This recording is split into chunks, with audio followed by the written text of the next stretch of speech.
Alright folks, welcome to the first episode of the new series Tank Tuesday. And in case you missed our last video, I said if it got 2,000 likes that we would start this new series and upload a video of our tank every Tuesday showing either aquascaping, feeding. We got Bonnie and Clyde and the sheriff. We also got Red, the crawfish, and Red Jr. And we even have a frog in the tank right now. And a lot of you guys wanted us to name him Lucky, so the frog's name is Lucky.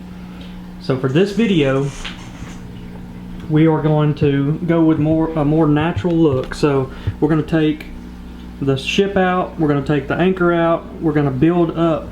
I wanted to do dragonstone here and then kind of build up a bridge, like a wooden bridge over it, and do dragonstone here. But Liz wants to try just a complete cave built out of dragonstone. So we've got some pieces of that. We're going to try to put that together. So you're supposed to do weekly water changes on these of around 10%, but we're going to do a 50% change. We're going to bring the water level down. We're going to put some root tabs in here that'll help the roots of this dwarf hairgrass, and we're also going to work on our dragonstone. So Liz is about to bring the water levels down now. So one extra little thing we'll talk about here is our filter. We were using a carbon pad, but we're going to swap over and try out this 100% polyester batting.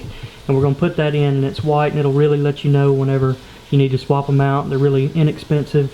That's something Liz found out for us, so good job, Liz. Alright, we got Liz here doing a water change with the python, and we're fixing to remove the pirate ship in this other house, but I have a feeling that Mr. Red may be up under that ship there. He was there last night, and we actually fed him some little pellets right there in that hole, so I'm about to lift it up and see if he's under there.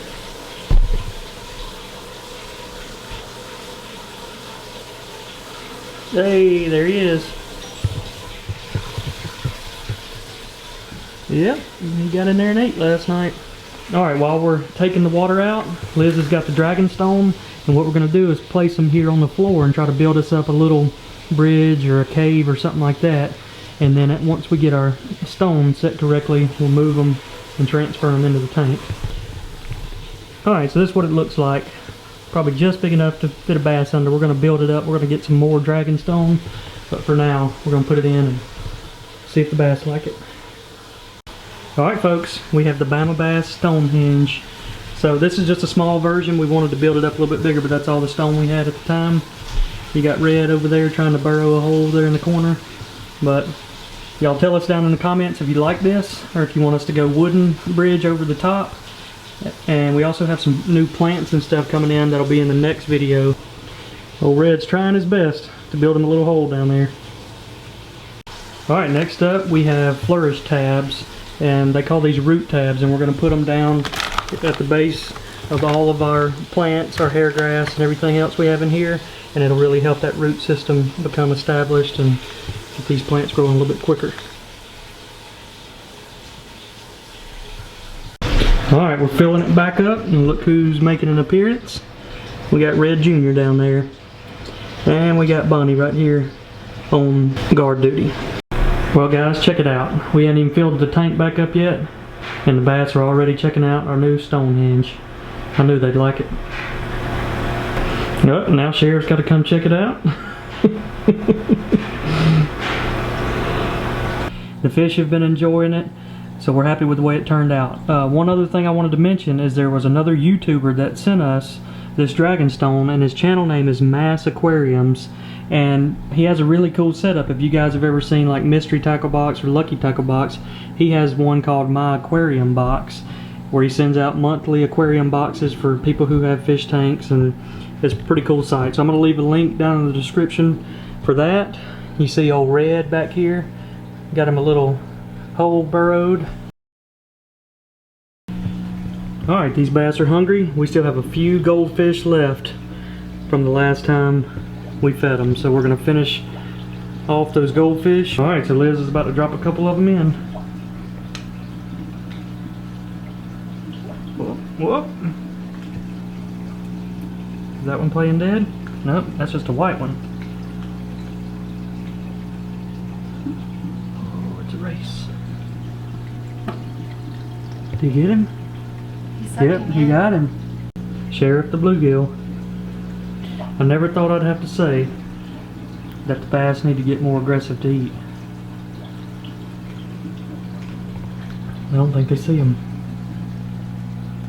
Oh. Sheriff got one. Clyde's still not eating.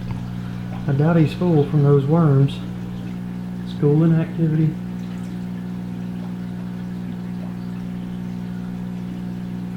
Hey.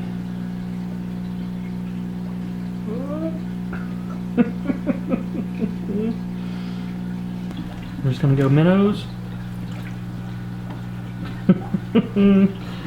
I knew it. Wouldn't last long. Alright, Liz is letting them know it's feeding time. One down, two down, one left.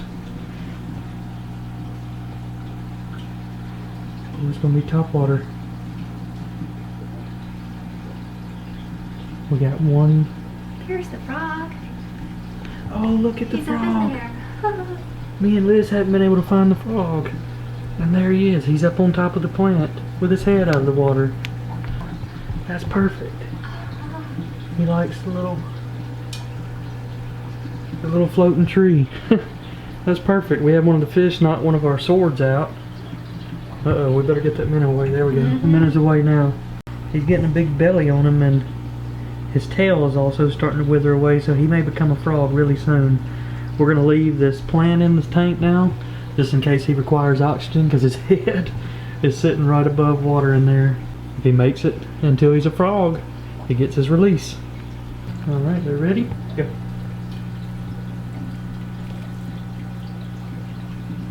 Oh, Sheriff got one, Bonnie got the other. So next step is for safety precaution.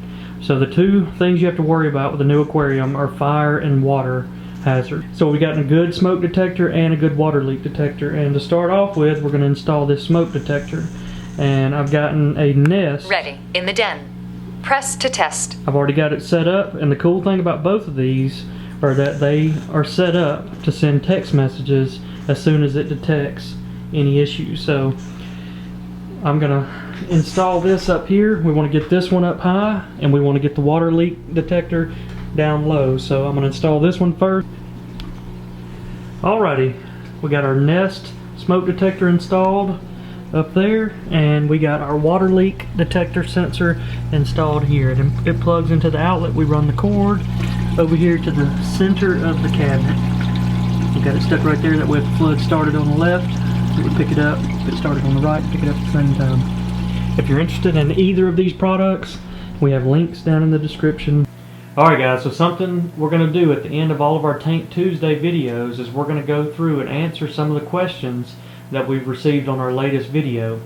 And Liz is going to go ahead and feed them one last time, and while she's feeding them and y'all can watch them eat, I'm going to go through and read some of the questions and talk about it. So one of the questions from Ian Tweedy, he asked, so will Red regrow his claws? And Red is our crawfish, and the answer is yes, he will grow them back. They molt every year, and it's kind of like a crab. They lose their shell and they regrow everything back. But one of the cool things that we did not know, and this was from Lisa Ligon, she says, you should not have moved Red after he molted. He is defenseless and he needs to eat his old shell to reclaim the nutrients necessary to finalize his new shell. I looked it up and she is 100% correct. Most of the crawfish eat their old shell in order to build their new shell. So that was something we learned, and I appreciate the comment, Lisa. So we actually moved Red's shell from the old tank to the new tank, and he did eat it. So that hopefully will help him grow his new shell out. From Texas Inshore Angler, he says you should put a crappie in the tank. Well, one of the reasons that we got this 300-gallon tank was because these bass need plenty of space to grow, and we initially started them off in a 55-gallon tank, and they quickly outgrew that. So the last thing we want to do is overcrowd this new tank. So for right now, we're going to keep Sheriff, Bonnie, and Clyde in the tank and not introduce too many other predators, and it's already tough enough to feed these three just day to day. So make sure to leave your comments below, and we will pick out the top comments and go through them in our next video. But we have saved the best for last, And now it is time to go through and see what has happened to Lucky the frog. So most of you guys wanted us to name the frog Lucky because you said if he made it through all 3 of these fish, he was lucky. So we've saved the best for last, and we're going to roll a clip from Lucky right now. Alright folks, we were about to feed Red Jr., who's sitting right here in this hole, and it's been a couple days since we had seen our frog. When we lifted the lid up, check out this little guy where he's hanging out on top of the return pipe here.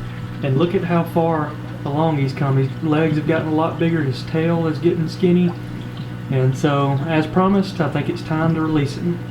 A lot of you guys wanted to call him Lucky, so that's going to be the name because he escaped these bass and bluegills for a few days. So, Lucky, I think we have the perfect spot for you outside, and congratulations on surviving a tank with these guys in it.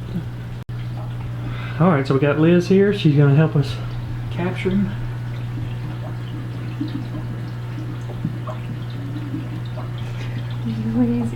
Easy way to go about this.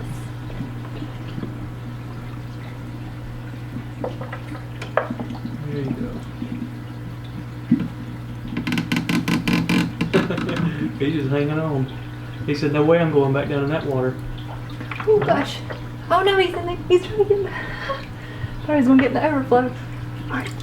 Got him? You got him? Yeah. Perfect. Alright, let's go put him in our secret spot. Okay. Alright, so we have this little lily pad fountain out here, and we're going to put him right there on top of one of those lily pads so he can get out. If he wants to, he should be protected.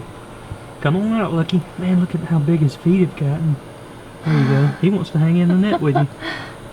He said, don't put me back. There we go. So, perfect little shot. That's a happy ending for little Lucky. Alright folks, we'll keep you updated. If he hangs out here in this little fountain for a little while, we'll give you some updates in our upcoming videos. But right now I'm sure Liz is just ecstatic that he survived because she never wanted to see him get eaten. But alright Lucky, wish you the best.